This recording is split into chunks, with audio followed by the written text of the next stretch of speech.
दो जो देश हैं वह आपस में टकराएंगे, बिना कारण के छोटी छोटी बातों पर विवाद, युद्ध स्थितियां तैयार हो जाए। इस प्रकार से पूरी दुनिया जो है युद्ध। क्या आपने कभी सोचा है कि 500 साल पहले लिखी गई एक किताब आज की दुनिया का नक्शा इतनी सटीकता से कैसे बता सकती है? जिस व्यक्ति ने हिटलर के उदय को देखा, 9/11 की झलक दी और कोविड-19 महामारी का संकेत दिया, उसी ने एक ऐसी भविष्यवाणी भी की है जो आज पूरी दुनिया के 1.8 अरब लोगों से जुड़ी है। नास्त्रेदमस ने साफ लिखा था, चांद के धर्म का समय खत्म होगा और सागर के नाम वाला धर्म पूरी दुनिया पर छा जाएगा। अब जरा ठहरिए, क्या यह सिर्फ एक कविता है या फिर हमारे सामने घटने वाली सच्चाई की पहली झलक? जब आप देखेंगे कि कैसे उसकी हर भविष्यवाणी एक एक करके सच हो रही है, रूस में हिंदू मंदिरों की बढ़ती संख्या, पश्चिम में योग और ध्यान की लहर, और सबसे चौंकाने वाली बात, खाड़ी देशों में भी धार्मिक पहचान को लेकर उठते सवाल, तो आपके रोंगटे खड़े हो जाएंगे। लेकिन यह वीडियो सिर्फ भविष्यवाणियों के बारे में नहीं है, यह उस खतरनाक सच्चाई के बारे में है जिसे दुनिया आज तक नजरअंदाज करती आ रही है। क्योंकि अगर नास्त्रेदमस की अगली भविष्यवाणी भी सच हुई तो अगले 10 सालों में आप एक ऐसी दुनिया देखेंगे जो आज की दुनिया से बिल्कुल अलग होगी। और सबसे डरावनी बात, यह बदलाव पहले ही शुरू हो चुका है, बस आपने अभी तक इसे पहचाना नहीं है। तो अगर आप जानना चाहते हैं कि वो कौन से 5 संकेत हैं जो इस भविष्यवाणी को सच साबित कर रहे हैं और क्यों दुनिया के सबसे बड़े विद्वान इस पर चुप्पी साधे हुए हैं, तो इस वीडियो को अंत तक देखिए, क्योंकि जो आप आगे सुनने वाले हैं वो आपकी सोच ही नहीं बल्कि आपकी पूरी समझ बदल देगा। चलिए दोस्तों, जरा जल्दी से कमेंट करके बताइए ये वीडियो आपको कैसे मिला। क्या आपने इसे खुद सर्च किया था या ये अचानक आपकी स्क्रीन पर आ गया और आपने क्लिक कर दिया? सच सच बताइए, क्योंकि हमें भी जानना है कि आखिर YouTube आज हमारे सनातन धर्म की ये आवाज आप तक कैसे पहुंचा रहा है। और हाँ, अगर आप सच में एक सच्चे हिंदू हैं तो अभी के अभी चैनल को सब्सक्राइब कर लीजिए ताकि आने वाली हर एक वीडियो सबसे पहले आपको मिले। वीडियो को लाइक करना मत भूलना ताकि दुनिया को दिखाया जा सके कि सनातन की शक्ति अभी जिंदा है। तो चलिए बिना वक्त गंवाए बढ़ते हैं वीडियो में आगे। सोचिए जरा, अगर कल सुबह आप उठें और दुनिया वैसी ना हो जैसी आप आज जानते हैं, अगर आने वाले कुछ सालों में इतिहास की सबसे बड़ी धार्मिक और वैचारिक संरचनाओं में से एक हिलने लगे, टूटने लगे या पूरी तरह बदल जाए, क्या आपने कभी खुद से पूछा है क्या इस्लाम धर्म का अंत सच में संभव है या फिर यह सिर्फ एक अफवाह, एक डर या एक साजिश भर है? लेकिन ठहरिए, यह सवाल आज अचानक नहीं उठा है, यह सवाल सदियों पहले लिखा जा चुका था, एक ऐसे इंसान द्वारा जिसकी भविष्यवाणियों ने दुनिया को बार बार चौंकाया है। जी हाँ, हम बात कर रहे हैं उस रहस्यमयी भविष्यवक्ता की जिसने हिटलर के उदय की बात कही, जिसने बड़े युद्धों की झलक दी, जिसने महामारी और सत्ता के पतन की ओर इशारा किया और जिसकी कई भविष्यवाणियां आज हकीकत बन चुकी हैं। अब वही भविष्यवक्ता आज के समय के लिए कुछ ऐसा कह गया है जिसे सुनकर लोगों के रोंगटे खड़े हो जाते हैं। कहा जा रहा है कि आने वाले समय में एक ऐसा धर्म तेजी से उभरेगा जो पूरी दुनिया की सोच को बदल देगा, और एक ऐसा धर्म है जो अंदर से कमजोर होता जाएगा, संघर्ष, टकराव और बदलाव के द्वार से गुजरेगा। क्या यह संकेत इस्लाम धर्म की ओर है? क्या ये भविष्यवाणियां सिर्फ प्रतीकात्मक हैं या फिर वाकई कुछ बहुत बड़ा घटने वाला है? आज जब हम चारों तरफ युद्ध, धार्मिक टकराव, पहचान की लड़ाई और वैचारिक संघर्ष देख रहे हैं तो ये सवाल और भी ज्यादा डरावने लगने लगते हैं। और सबसे अहम बात, अगर ये भविष्यवाणियां सच हुई तो इसका असर सिर्फ एक धर्म पर नहीं बल्कि पूरी मानव जाति पर पड़ेगा। इसलिए आज का ये वीडियो सिर्फ एक कहानी नहीं है, ये एक चेतावनी भी हो सकती है। तो वीडियो के अंत तक बने रहिए, क्योंकि जो आप आगे सुनने वाले हैं वो आपकी सोच बदल सकता है। तो चलिए अब जानते हैं उस रहस्यमयी शख्स के बारे में जिसकी कलम ने सदियों पहले वो बातें लिखी थीं जो आज की दुनिया की तस्वीर बन चुकी हैं। नास्त्रेदमस, पूरा नाम मिशेल डी नास्त्रेदम, 14 दिसंबर 1503 फ्रांस के एक छोटे से गांव सेंट रेमी में जन्मा एक साधारण लड़का जो आगे चलकर दुनिया का सबसे चर्चित और विवादित भविष्यवक्ता बन गया। नास्त्रेदम्स सिर्फ एक भविष्यवक्ता नहीं थे, वो एक गंभीर विद्वान, चिकित्सक और गणितज्ञ भी थे। उन्होंने प्लेग जैसी महामारियों से लड़ते हुए हजारों लोगों की जान बचाई थी, पर उनका असली रहस्य तो उनकी भविष्यवाणियों में छिपा था। उन्होंने अपनी भविष्यवाणियां कविता के रूप में एक किताब में लिखी, ले प्रोफेती, यानी भविष्यवाणियों की पुस्तक। कुल 942 4 लाइन की कविताएं, जिनमें उन्होंने आने वाले सैकड़ों वर्षों की घटनाओं का बारीकी से जिक्र किया। शुरू में लोगों ने मजाक उड़ाया, पर जब एक एक करके उनकी बातों ने हकीकत का रूप लेना शुरू किया, तब दुनिया ने उन्हें गंभीरता से लेना शुरू किया। उन्होंने लिखा, पश्चिमी यूरोप में एक गरीब परिवार में जन्मा बच्चा अपनी जुबान से एक बड़ी सेना खड़ी करेगा और दुनिया को तबाही की ओर ले जाएगा। ये बच्चा था हिटलर। उसी हिटलर ने जर्मनी में तानाशाही की नींव रखी, यहूदियों को गैस चैम्बर्स में झोंक दिया और दुनिया को द्वितीय विश्व युद्ध में झोंक दिया। उन्होंने लिखा, एक महिला नेता की हत्या होगी 3 वर्षों के कार्यकाल के बाद, उसके खिलाफ षड्यंत्र होगा। यह भविष्यवाणी इंदिरा गांधी की हत्या से मेल खाती है। उन्होंने चेताया था कि 2019 के आसपास एक भयानक महामारी दुनिया को जकड़ेगी, और फिर आया कोविड-19। क्या यह सब संयोग था, या वाकई नास्ट्रेडमस ने कुछ ऐसा देख लिया था जो आम इंसान की पहुंच से परे है? अब तक उनकी लगभग 70% भविष्यवाणियां सच साबित हो चुकी हैं, और इसी कारण जब वो किसी धर्म, युद्ध या प्राकृतिक आपदा की बात करते हैं तो दुनिया उसे नजरअंदाज नहीं कर सकती। और आज जब उनकी भविष्यवाणी एक धर्म के अंत की ओर इशारा करती है तो पूरे विश्व का ध्यान उस ओर खींच जाता है, क्योंकि जब नास्ट्रेडमस कुछ कहता है तो वक्त उसकी गवाही देता है। अब बात करते हैं नास्ट्रेडमस की पहली बड़ी भविष्यवाणी की, जिसने पूरी दुनिया की नजरें भारत पर ला दी हैं। उन्होंने लिखा, 3 ओर से समुद्र से घिरे स्थान में एक महान आत्मा जन्म लेगी, जो गुरुवार को अपना पवित्र दिन मानेगा। वो शक्ति, सिद्धि और सत्ता में सारी दुनिया पर भारी पड़ेगा। भूमि और जल में उसके जैसा कोई नहीं होगा। अब जरा सोचिए, दुनिया में कौन सा देश है जो 3 ओर से समुद्र से घिरा है? भारत। पूरब में बंगाल की खाड़ी, दक्षिण में हिंद महासागर और पश्चिम में अरब सागर। भारत ही वह भूमि है जहां धर्म, ध्यान और दिव्यता की नींव रखी गई। यहां श्री राम ने धर्म की रक्षा के लिए युद्ध लड़ा, श्री कृष्ण ने जीवन को कर्म से जोड़ने की बात की, गौतम बुद्ध ने करुणा का संदेश दिया, और चाणक्य ने राजनीति को धर्म से जोड़ा। भारत में गुरुवार को गुरु, बृहस्पति और भगवान विष्णु का दिन माना जाता है। यह दिन धर्म, ज्ञान और सद्गुण का प्रतीक है। तो क्या नास्ट्रेडमस उसी भारत की बात कर रहे थे जो आज फिर से अपने सनातन मूल्यों की ओर लौट रहा है? क्या वो महान आत्मा जो नई विचारधारा लेकर आएगी भगवान कल्कि का प्रतीक है, जो धर्म की पुनर्स्थापना करेगा, या कोई ऐसा नेता, संत या विचारक जो भारत को फिर से विश्व गुरु बना देगा? यह भविष्यवाणी न केवल भारत की भौगोलिक स्थिति पर सटीक बैठती है, बल्कि भारत की आध्यात्मिक और सांस्कृतिक चेतना के पुनरुत्थान की ओर भी इशारा करती है। और यही कारण है कि दुनिया की निगाहें आज भारत पर टिकी हुई हैं, क्योंकि हो सकता है भविष्य की सबसे बड़ी शक्ति यहीं से उठे। अब बात करते हैं नास्ट्रेडमस की दूसरी भविष्यवाणी की, जो सबसे ज्यादा विवादास्पद मानी जाती है। एक ऐसी भविष्यवाणी जिसे पढ़कर और समझकर दुनिया के कई जानकार चौंक गए। उन्होंने लिखा, सागर के नाम वाला धर्म चांद पर निर्भर रहने वाले धर्म से तेजी से उभरेगा और उसे भयभीत कर देगा। लोग खाल उतारकर अपनी पहचान बदलेंगे। ये पंक्तियां जितनी रहस्यमयी हैं, उतनी ही गंभीर और सांकेतिक भी हैं। अब जरा इस पर गौर कीजिए। दुनिया में एक ही धर्म ऐसा है जो पूरी तरह चांद की गति पर निर्भर करता है, इस्लाम। इस्लामी कैलेंडर, रमजान, ईद, सब कुछ चांद के दिखने पर तय होता है। दूसरी तरफ अगर सागर के नाम वाला धर्म की बात करें तो पूरी दुनिया में सिर्फ एक धर्म है जिसका सीधा संबंध सागर के नाम से है, हिंदू धर्म, और खासकर हिंद महासागर। यानी क्या नास्ट्रेडमस ये कह रहे थे कि आने वाले समय में हिंदू धर्म तेजी से फैलेगा और चांद पर आधारित धर्म यानी इस्लाम एक भीतरी संकट से गुजरेगा? लोग खाल उतारकर अपनी पहचान बदलेंगे। इसका अर्थ क्या यह हो सकता है कि लोग अपनी धार्मिक पहचान छोड़कर एक नई विचारधारा को अपनाएंगे? आज जब हम देखते हैं कि पश्चिमी देशों में योग, ध्यान, वेद, गीता और सनातन सिद्धांतों की ओर आकर्षण बढ़ रहा है, जब खाड़ी देशों तक में भारत की संस्कृति की गूंज सुनाई दे रही है, तो ये पंक्तियां और भी ज्यादा प्रासंगिक लगती हैं। कई इस भविष्यवाणी को धर्म परिवर्तन, वैचारिक संघर्ष और संस्कृति की नई लहर के संकेत के रूप में देखते हैं।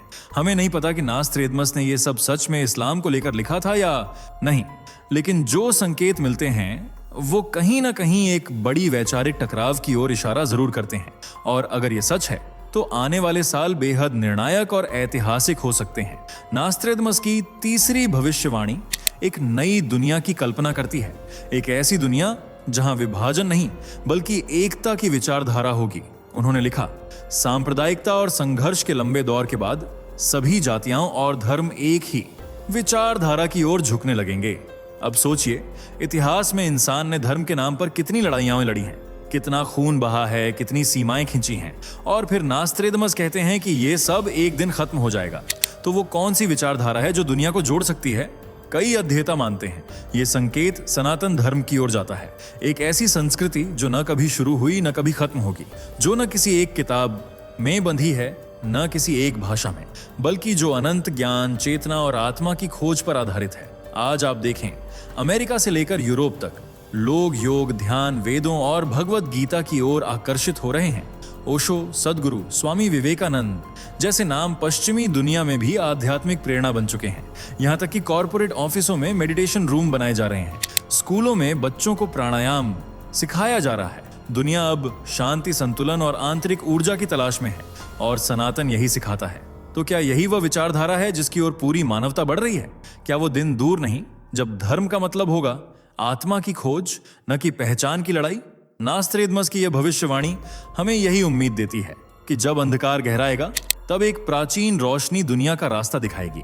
अब बात करते हैं नास्त्रेदमस की चौथी रहस्यमयी भविष्यवाणी की, जिसमें वो एक खास भूभाग का जिक्र करते हैं।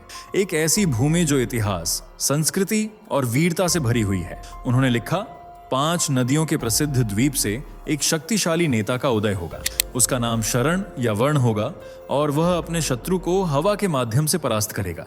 अब सोचिए, 5 नदियों की भूमि कौन सी हो सकती है? पंजाब, जिसका नाम ही बना है पंच यानी 5 और आब यानी पानी, झेलम, चिनाब, रावी, सतलुज और व्यास। पंजाब की पहचान इन्हीं 5 नदियों से जुड़ी है। ये भूमि हमेशा से रही है वीरों और संतों की धरती। गुरु नानक से लेकर महाराजा रणजीत सिंह तक इस मिट्टी ने हमेशा ऐसे नेता दिए हैं जिन्होंने दुनिया को रास्ता दिखाया। और अब नास्त्रेदमस की भविष्यवाणी कहती है कि यहीं से एक और निर्णायक नेता उभरेगा, जिसका नाम शरण या वर्ण जैसा होगा।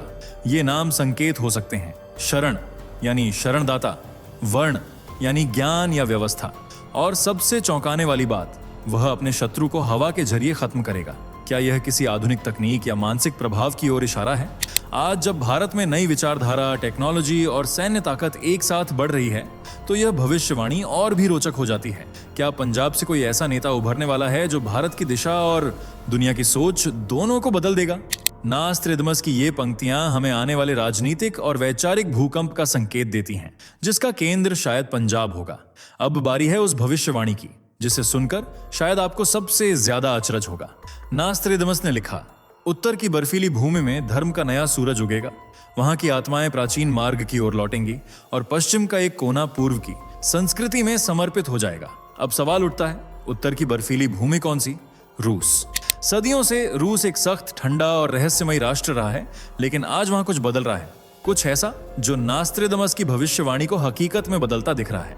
क्या आपको पता है कि आज रूस में हजारों लोग हिंदू धर्म अपना रहे हैं? योग और ध्यान सिर्फ ट्रेंड नहीं, बल्कि वहां के स्कूलों और विश्वविद्यालयों में पढ़ाया जा रहा है। रूस के बड़े कलाकार, लेखक और यहाँ तक कि राजनीतिक सलाहकार भी अब भगवत गीता पढ़ रहे हैं। हाथों में रुद्राक्ष, घरों में गणेश की मूर्तियां और सार्वजनिक कार्यक्रमों में ओम चांटिंग, ये सब अब वहां आम होते जा रहे हैं। इतिहास भी इस बात की गवाही देता है। कई विशेषज्ञ मानते हैं कि रूस कभी आर्य सभ्यता से जुड़ा हुआ था। कुछ खुदाइयों में स्वस्तिक, देव मूर्तियां और वेदों से मिलते जुलते चिन्ह भी मिले हैं। तो क्या रूस सिर्फ भारतीय संस्कृति को अपना रहा है, या एक दिन सचमुच एक हिंदू राष्ट्र बन जाएगा? क्या नास्त्रेदमस का पूर्व की ओर लौटना रूस के धर्म परिवर्तन और आध्यात्मिक जागरण की ओर इशारा करता है? आज जब पश्चिम का भरोसा अपने ही धर्मों से डगमगा रहा है और लोग शांति और स्थायित्व की खोज में पूर्व की ओर देख रहे हैं, तो रूस जैसे शक्तिशाली देश का सनातन की ओर झुकाव वाकई एक बड़ा बदलाव है। अगर ये भविष्यवाणी सच होती है तो ये न केवल भारत के लिए बल्कि पूरी दुनिया के लिए एक नई आध्यात्मिक क्रांति की शुरुआत हो सकती है। अब तक हमने नास्त्रेदमस की उन भविष्यवाणियों की बात की जो धर्म, संस्कृति और सत्ता के परिवर्तन की ओर इशारा करती हैं। लेकिन अब बारी है उस पहलू की जिससे इंसान सबसे ज्यादा डरता है, प्राकृतिक आपदाएं, ब्रह्मांडीय संकट और अचानक होने वाली तबाही। नास्त्रेदमस ने चेतावनी दी थी, आकाश से आग की एक लकीर उतरेगी, धरती कांपेगी और समुद्र उठ खड़े होंगे। मानवता भय के साये में होगी और समय की घड़ी थमने लगेगी। इस भविष्यवाणी को आज के संदर्भ में देखें तो कई खतरनाक घटनाएं सामने आती हैं। सबसे पहले धूमकेतु। वैज्ञानिकों ने चेतावनी दी है कि आने वाले वर्षों में कुछ बड़े धूमकेतु पृथ्वी के नजदीक से गुजर सकते हैं। अगर उनमें से कोई टकरा गया तो परिणाम विनाशकारी होंगे। दूसरी ओर भूकंप। नास्त्रेदमस के अनुसार 2024 के आसपास भारत में एक भीषण भूकंप की आशंका है, जो सिर्फ भौगोलिक नहीं बल्कि सामाजिक और राजनीतिक व्यवस्था को भी हिला सकता है। तीसरी चेतावनी, अंतरिक्ष से आने वाली आपदा। क्या वो कोई सोलर फ्लेयर है या कोई खतरनाक किरणें जो टेक्नोलॉजी को नष्ट कर देंगी? इन भविष्यवाणियों में एक चीज कॉमन है, मानवता की परीक्षा। और जब आज हम दुनिया में युद्ध, प्राकृतिक बदलाव और जलवायु संकट देख रहे हैं, तो नास्त्रेदमस की ये बातें सिर्फ कल्पना नहीं लगती बल्कि एक भविष्य का संकेत महसूस होती है। क्या हम तैयार हैं उस समय के लिए जब हमारी टेक्नोलॉजी, हमारी ताकत और हमारी समझ किसी एक क्षण में बेबस हो जाएगी? ये सवाल अब कल्पना नहीं बल्कि संभावना बन चुका है।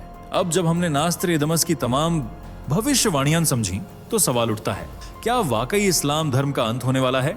क्या ये भविष्यवाणी सीधी और स्पष्ट है या फिर इसके पीछे छुपे हैं गहरे प्रतीक जिन्हें समझने के लिए हमें इतिहास, संस्कृति और समय को साथ साथ पढ़ना होगा।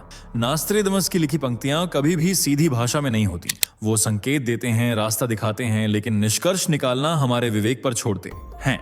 तो क्या इस्लाम का अंत उसके पूर्ण विनाश की ओर इशारा करता है या फिर यह है एक आंतरिक परिवर्तन जहां एक धर्म पुनर्चिंतन, सुधार और पुनरुत्थान के रास्ते पर जाता है? इतिहास गवाह है, हर धर्म ने समय के साथ रूप बदला है, चुनौतियों का सामना किया है और तब जाकर खुद को दोबारा गढ़ा है। आज इस्लाम भी एक ऐसे दौर से गुजर रहा है जहां भीतर ही भीतर सवाल उठ रहे हैं, संशय बन रहे हैं और एक नई पीढ़ी अपने धर्म को नए दृष्टिकोण से देखने की कोशिश कर रही है। तो क्या नास्त्रेदमस की यह भविष्यवाणी इस्लाम के पूरी तरह मिटने की बात कर रही है या ये उस संस्कृति के पतन की ओर इशारा है जो हिंसा, उग्रता और कट्टरता पर टिकी हुई है? शायद यह अंत एक शुरुआत भी हो सकता है जहां धर्म का चेहरा बदले पर उसकी आत्मा और उद्देश्य बचा रहे। निश्चित उत्तर देना मुश्किल है, लेकिन इस भविष्यवाणी ने एक बात तो साफ कर दी है, धर्म का भविष्य अब स्थिर नहीं है, वो बदल रहा है और हम सभी उस बदलाव के साक्षी बनने जा रहे हैं। तो अब आप बताइए, आप क्या सोचते हैं? क्या नास्त्रेदमस की भविष्यवाणियां सिर्फ एक संयोग हैं या वाकई हमारे सामने एक बहुत बड़ा बदलाव आने वाला है? क्या इस्लाम धर्म का अंत एक चेतावनी है या एक नया युग शुरू होने का संकेत? क्या भारत, सनातन और प्राचीन संस्कृति वाकई फिर से दुनिया का मार्गदर्शन करने के लिए उठ खड़े हो रहे हैं या ये सब सिर्फ एक कल्पना है जो हमें कुछ सोचने पर मजबूर करती है? आपकी राय सबसे अहम है क्योंकि आज के समय में हर विचार, हर सोच एक नई लहर बन सकती है।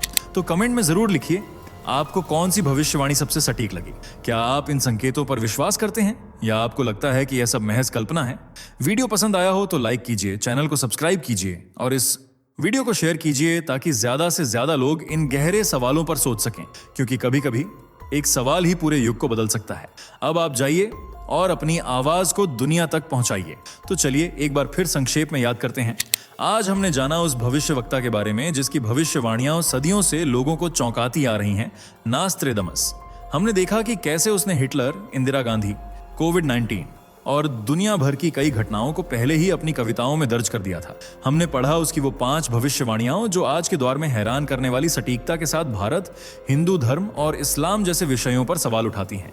एक और वो कहता है 3 समुद्रों से घिरा राष्ट्र भारत दुनिया की सबसे बड़ी शक्ति बनेगा।